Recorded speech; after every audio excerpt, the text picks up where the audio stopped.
Olá, gente boa! Que a graça e a paz do Senhor Jesus esteja sobre a sua vida e sobre a sua família. Vamos dar prosseguimento aos nossos estudos da Palavra de Deus. E o que é que tem na Bíblia? Vamos ver hoje, hein? Profeta Joel. Vamos estudar a história do profeta Joel. O profeta Joel tem ali 3 capítulos e os capítulos são divididos dessa forma. O capítulo 1 fala sobre os gafanhotos, no capítulo 2 fala sobre o dia do Senhor e no capítulo 3 o juízo de Deus aos idólatras.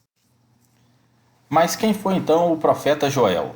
Joel, o profeta, cujo nome significa Jeová é Deus, era filho de Petuel e por ordenança do Senhor profetizou para o povo de Judá, o reino do sul. E os temas que ele abordou servem para todas as épocas, inclusive para os tempos de hoje. Pouco se sabe, sobre a genealogia e a história biográfica desse profeta, pois não há menção clara, cronológica em seu livro sobre a sua vida. Alguns profetas a gente está vendo que ele profetizou no ano tal de reinado de tal rei. No livro de Joel não tem essa referência. Sendo Joel mencionado na Bíblia apenas no próprio livro dele e no Atos 2, quando a gente vê lá também, comparando com Joel capítulo 2, fala sobre a descida e o derramamento do Espírito Santo. O nome do profeta Joel, como falando, diz o Senhor é Deus ou o Senhor é meu Deus. É o mesmo nome de outras 12 pessoas no Velho Testamento, tanto em 1 Samuel 8,2 ou Neemias 11, versículo 9. É provável que Joel tenha vivido e profetizado em Jerusalém. Teria, sim, em sua mocidade, conhecido Elias e Eliseu. Ou seja, ele era daquela época, apesar de que Elias e Eliseu profetizaram mais no Reino do Norte. Mas era ali próximas às cidades, A data provável, 830 anos antes de Cristo, ou seja, ele viveu ao tempo do rei Joás, que é o reino do sul. A invasão dos gafanhotos, descrita pelo profeta Joel, não foi um evento único.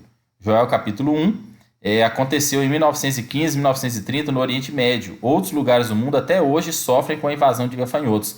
Inclusive, quando estava passando o nosso período, esse período terrível que tivemos aí de pandemia, no ano de 2020, também houve a praga dos gafanhotos lá na Argentina. Inclusive, as pessoas falavam que esse enxame de gafanhotos talvez viria para o Brasil, entrando ali pelo Rio Grande do Sul, mas graças a Deus não veio.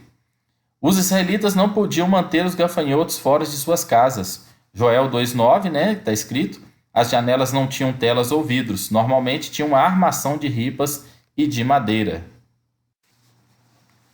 Seguindo então, quando o profeta Joel pregou suas mensagens, a situação econômica realmente era desesperadora no tempo do rei Joás, em razão desse ataque desse gafanhoto sem igual. Dentre as mais de 80 variedades de gafanhotos, Joel citou 4, O cortador, o migrador, o devorador e o destruidor.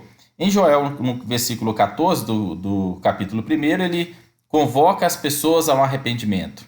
Ele diz, santificai um jejum, convocai uma assembléia solene, congregai os anciãos e clamai ao Senhor, pedindo a Deus para que livrasse. E depois ele diz, o dia do Senhor está perto. No capítulo 2, versículo 1, diz, toca a trombeta em Sião, clamai em alta voz no meu santo monte, tremam todos os moradores da terra, porque o dia do Senhor está perto. É semelhante aos dias de hoje.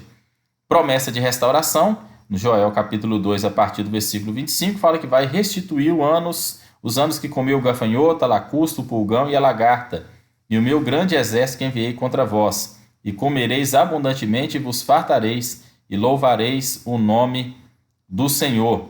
Antes ele pede ali no versículo 13, um arrependimento genuíno.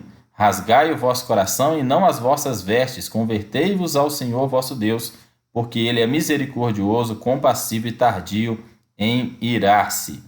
E no versículo 28 fala sobre a descida do Espírito Santo, e há de ser que depois derramarei o meu Espírito sobre toda a carne, os vossos filhos e vossas filhas profetizarão, os vossos velhos terão sonhos, os vossos jovens terão visões. A promessa de salvação, no versículo 32 do capítulo 2, diz, há de ser que todo aquele que invocar o nome do Senhor será salvo. Entre os sobreviventes, aqueles que o Senhor chamar. E ele termina o seu livro profetizando ali um castigo, o juízo de Deus sobre as nações inimigas. No versículo 1 diz que, porque eis que naqueles dias, naquele tempo, é que removerei o cativeiro de Judá e de Jerusalém. Quando ele fala ali da saída da Babilônia, o final do juízo. E lá no versículo 19, está escrito que o Egito se fará uma desolação, o Edom se fará um deserto assolado, por causa da violência que fizeram aos filhos de Judá, em cuja terra derramaram sangue inocente. E também se assemelha com as profecias de Ezequiel, que a gente viu lá, profecia contra o Egito, contra Edom, contra as nações inimigas. Pois bem, gente boa, terminamos aqui o estudo do livro de Joel. Está aí o Joel em oração, recebendo as revelações do Senhor, que você continue estudando a Bíblia. O livro de Joel é um livro pequeno, apenas 3 capítulos, que você tem aí a oportunidade de estudar mais a fundo a história desse grande profeta. Que Deus abençoe a sua vida e lembre-se, se você ainda não leu a Bíblia inteira durante um ano, leia a Bíblia inteira pelo menos uma vez na vida. Jesus Cristo te abençoe, gente boa. Grande abraço.